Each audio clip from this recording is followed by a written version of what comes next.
예, 오늘은 하나님의 시간, 하나님께서 직접적으로 간섭하고 강제하시는 때는 과연 언제인가에 대해서 함께 은혜받고자 합니다. 하나님은 영원이십니다. 그 영원이라는 것은 창조하신 이 피조물 그 바깥에 시간이 흐르기 전부터 계셨던 하나님이라는 뜻입니다. 오늘 하나님과 시간에 대한 개념을 한번 살펴봅시다. 8절에 베드로후서 3장 8절에 사랑하는 자들아 주께는 하루가 천년 같고 천년이 하루 같은 이 약속을 잊지 말라고 말씀하십니다. 그러나 욥기에 보시면 7장에 욥이 이렇게 얘기합니다. 아침마다 번징하시며 순간마다 단련하시나이까 내가 침 삼킬 동안도 나를 놓지 아니하시길 어느 때까지 하시리까 이렇게 묻고 있습니다. 하나님께서는 시간을 초월하신 분이시지만 동시에 하나님은 시간 안에서 활동하십니다. 아멘. 이게 모순되지만 예수님의 성육신으로 말미암아 이 땅에 오신 것. 그러니까 하나님은 옛날 아날로그 시대의 시계에 비유해서 말씀드리자면 시계를 만드는 사람과 같습니다. 시계를 만들어서 태엽을 감고 그것을 움직이게 하시는 분이 하나님이십니다. 하나님은 시간을 조절하고 계시며 하나님의 모든 활동은 항상 명확한 계획과 그리고 매우 명확한 뜻에 따라서 하나님께서 일하고 계십니다. 그는 시간의 과정과 역사의 과정을 움직이게 하시면서 동시에 시간 속으로 들어오시게 됩니다. 말하자면 마치 극작가가 자기가 지은 그 극 속으로 들어온 것과 가까이 말입니다. 시간 밖의 세계로부터 시간의 과정 속으로 들어오시는 분이십니다. 창세기 1장 1절 가볼까요? 창세기 1장 1절 보시면 태초에 하나님이 천지를 창조하시니라. 여기에서 천지란 것은 히브리어로 하샤마임입니다. 하샤마임이란 것은 복수예요. 그 하늘들과 그 땅, 하레츠라고 나와 있습니다. 그러니까 요한복음 1장 1절에서는 태초에 말씀이 계시니라고 나옵니다. 이 요한복음 1장 1절의 태초는 시공간을 초월하는 말씀의 시작이다. 다시 말해서 시간이 흐르기 전에 그 영원한 때, 그러니까 창세기 1장 1절의 태초보다 훨씬 더 영원한 시간에 그때 삼위께서 여기 태초에 하나님은 이게 엘로힘, 성부 하나님, 성자 예수님, 성령 하나님 세 분을 지칭하는 겁니다. 물론 우리는 하나님의 한 분이십니다만은 우리 구원의 경륜적 역사에서는 세 분이 계십니다. 이렇게 이해하시면 될 것 같아요. 삼위일체. 자, 다시 우리 전도서로 가볼까요? 전도서 3장입니다. 3장 1절에 모든 천하에 범사가 있고 범사가 기한이 있고 모든 목적이 이룰 때가 있나니 라고 이렇게 말씀하고 계십니다. 3장 2절에 날 때가 있고 죽을 때가 있고 심을 때가 있고 심은 것을 뽑을 때가 있으며 이렇게 말씀하고 계십니다. 물론 여기에는 인간이 날 때와 죽을 때라는 말씀이 일반적인 그런 의미도 있지만서도 그러니까 참새 한 마리도 하나님의 허락 없이는 땅에 떨어지지 않는다. 마태복음 10장에 나오지요. 그러나 이 말씀은 오늘날 우리 교회에 하시는 말씀입니다. 참 이스라엘, 우리 주 안에 있는 모든 백성들에게 하시는 말씀이에요. 교회로 하여금 환난을 당하게도 하신다는 뜻입니다. 시편에 나오고 이사야서에도 많이 나옵니다. 이 죽을 때라는 것은 고난당할 때라고 이해하시면 됩니다. 심을 때가 있고 심은 것을 뽑을 때가 있으며라는 것은 인간, 농부의 어떤 그 행사를 얘기하는 것이 아니고 하나님의 행사를 가리키는 말씀이십니다. 하나님께서 구약시대에 이스라엘, 그러니까 교회죠. 교회를 세우신 일을 비유해서 시편 80편에도 나옵니다. 8절에 포도나무를 심으셨나이다 이렇게 나옵니다. 3장 3절에 보시면 죽일 때가 있고 치료시킬 때가 있으며 헐 때가 있고 세울 때가 있으며 이렇게 말씀하고 계십니다. 죽일 때라는 것은 뭐냐면 징계하신다는 비유입니다. 또 치료시킨다는 것은 사랑하고 다시 회복시킨다는 뜻입니다. 뒤에 헐 때가 있고 세울 때가 있다는 말도 그 뜻과 똑같습니다. 3장 4절 볼까요? 울 때가 있고 웃을 때가 있습니다. 슬퍼할 때가 있고 춤출 때가 있답니다. 이것도 한 개인의 흥망성쇠를 얘기하는 수도 있지만 더 크게는 교회가 역경에 처하였다가 은혜로 다시 구원받게 되는 사실을 가리키고 있습니다. 3장 5절 돌을 던져버릴 때가 있고 돌을 거둘 때가 있으며 안을 때가 있고 안는 일을 멀리 할 때가 있으며 이것도 하나님의 처사를 비유하는 것입니다. 돌을 버린다는 것은 하나님께서 파괴하심을 비유하는 것입니다. 하나님께서 파괴하시는 것, 징계하시는 것, 심판하시는 것을 비유합니다. 이 돌을 거둔다는 말은 다시 하나님께서 회복시키신다는 것을 비유하고 있습니다. 여기 앉는다는 말은 하나님의 사랑을 비유합니다. 3장 6절 찾을 때가 있고 잃을 때가 있으며 지킬 때가 있고 버릴 때가 있으며 이것도 역시 우리 교회에 대한 하나님의 섭리를 말씀하고 있습니다.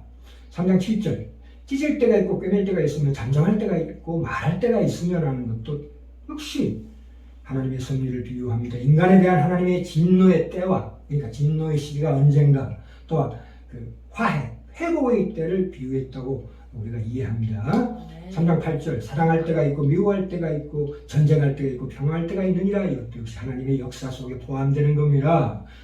겉으로는 인간이 이렇게 전쟁하고 있지만 그건 다 하나님의 역사이십니다. 3장 9절부터 10절까지도 사랑할 때도 있지만 죄악 때문에 하나님께서 우리를 미워하실 때도 있다는 겁니다. 이거는 의인화죠. 그죠? 모든 일들은 하나님이 주장하시며 이렇게도 되게 하시고 저렇게도 되게 하십니다. 인생이 그 되어지는 일에 대해서 우리는 모릅니다. 그 기한을 모르고 때를 모릅니다. 하나님께서 주관하신다 이 말씀입니다. 예, 범사의 때와 기한이 있고 있다 이 말입니다. 고린도서 7장 29절부터 31절에 어떤 말씀 나오냐 하면 형제들아 내가 이 말을 하노니 때가 단축하여진 거로 이후부터 안에 있는 자들은 없는 자같이 하며 우는 자들은 울지 않는 자같이 하며 기쁜 자들은 기쁘지 않은 자같이 하며 매매하는 자들은 없는 자같이 하며 세상 물건을 쓰는 자들은 다 쓰지 못하는 자같이 하라. 이 세상의 형제가 왜요? 지나갑니다. 이렇게 말씀하고 계십니다. 자, 우리 여기까지만 하고요. 이 전도서 강의가 아니니까 자 다시 우리 9절로 넘어갈까요? 9절 베드로서 3장 본문으로 갑시다. 8절 9절 이 에레미야서 8장 7절에 보시면 공중의 학은 그 정한 시기를 알고 반구와 제비와 두루미는 그 올 때를 지키거늘 내 백성은 여호와의 규례를 알지 못하도다 하셨다 하라 라고 예언하고 있습니다. 이 무슨 말씀이냐면 하나님이 강제하시고 간섭하시는 때가 언젠가 이런 내용입니다. 창세기 6장 3절 가볼까요? 창세기 6장 3절에 보시면 다시 창세기 6장 3절에 보시면 여기 여호와께서 가라사대 나의 신이 영원히 사람과 함께 하지 아니하리니 이렇게 나옵니다. 이거는 하나의 비유입니다. 뒤에 그 이유가 나와 있습니다. 이는 그들이 육체가 되니라 그 노아 시대에 노아의 홍수나기 120년 전에 이 말씀으로 경고를 하십니다. 이는 그들이 육체가 되니라 왜 하나님의 신이 그와 함께 하지 않는다고 하나님께서 경고하십니까? 이 육체라는 것은 성경적인 표현입니다.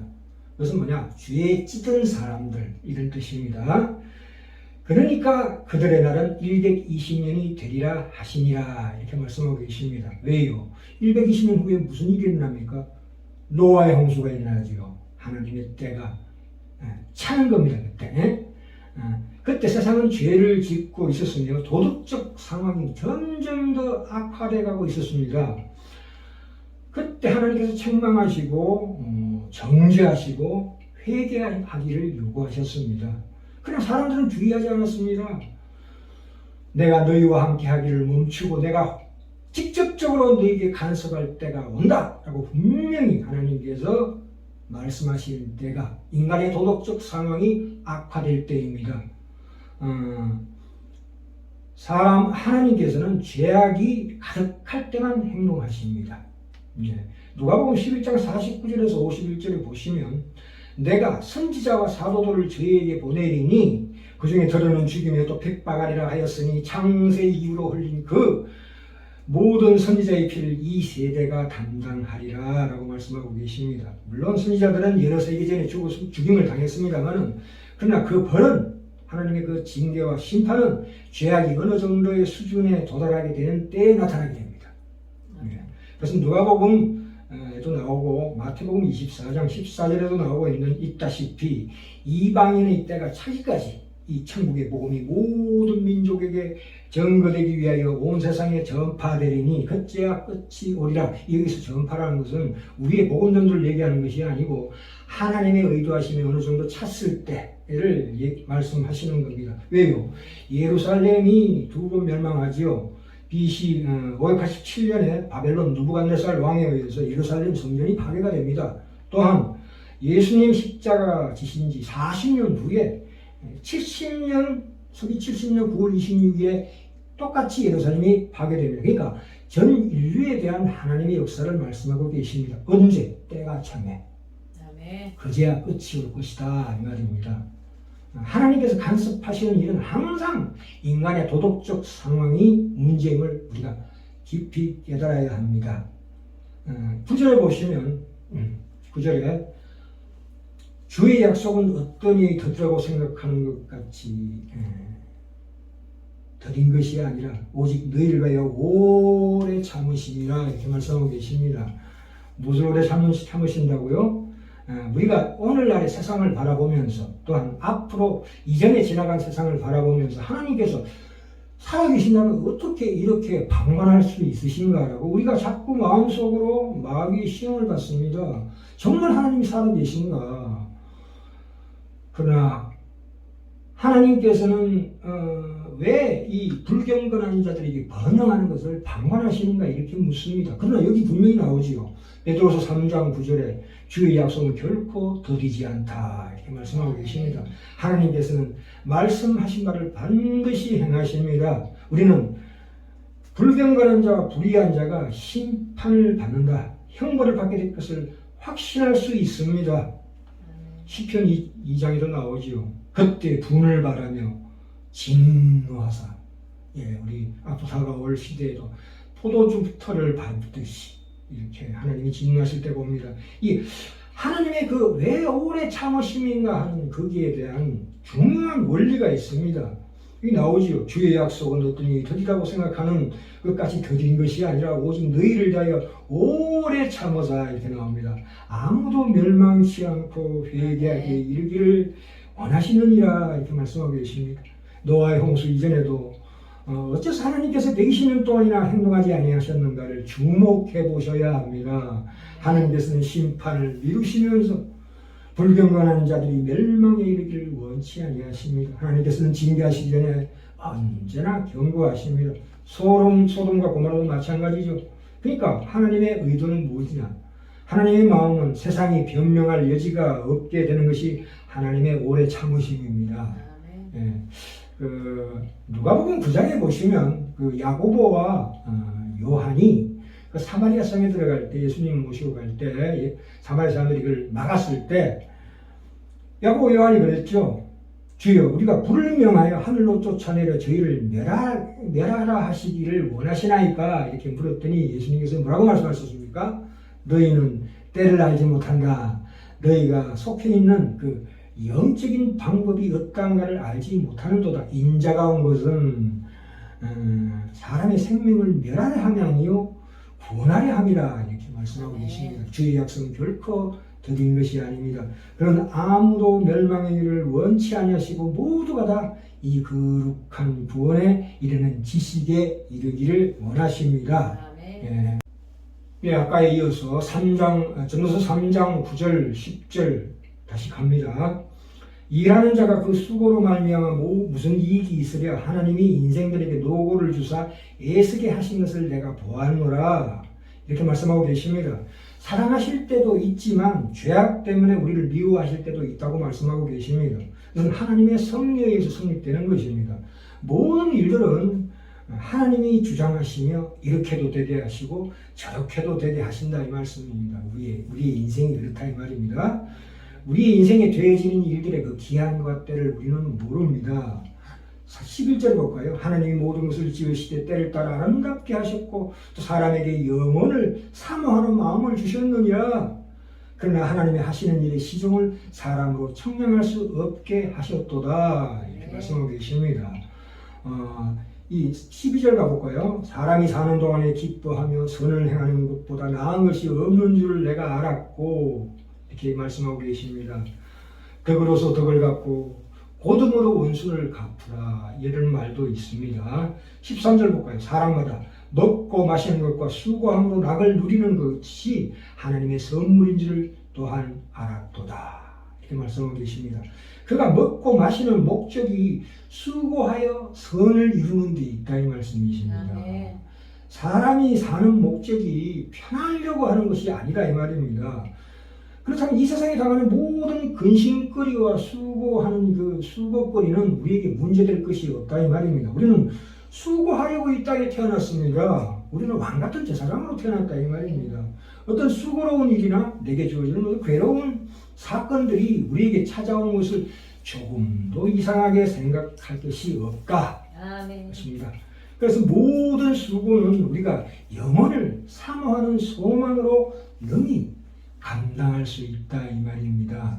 그것이 하나님의 우리 주신 선물이십니다. 네, 선물이에요. 자, 3장 21절 갑시다. 결론입니다. 인생의 혼은 어디로 간다고요? 위로 올라가고 짐승의 혼은 아래 곧 땅으로 내려간 줄을 누가 알랴? 이렇게 말씀하고 계십니다. 어떻게 인생의 죽음과 짐승의 죽음이 어떻게 동일합니까? 그렇지 않습니다. 인생의 혼은 위로 올라가고 짐승의 혼은 아래 곧 땅으로 내려가는 것을 누가 알랴? 이렇게 말씀하고 계십니다. 우리를 시험하신 됩니다. 이렇게 우리 삶 가운데서 참 거룩한 시험이죠.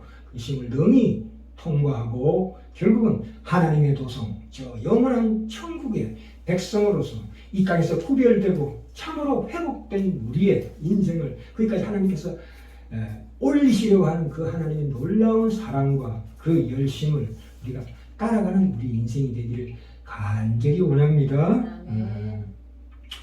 22절로 우리가 결론 짓겠습니다. 사람이 해 아래서 수고하는 모든 수고와 마음에 애쓰는 것으로 소득이 무엇이랴 이렇게 얘기하십니다. 예. 그래서 이 헛되고 헛되니 헛되고 헛되도다. 뭐가?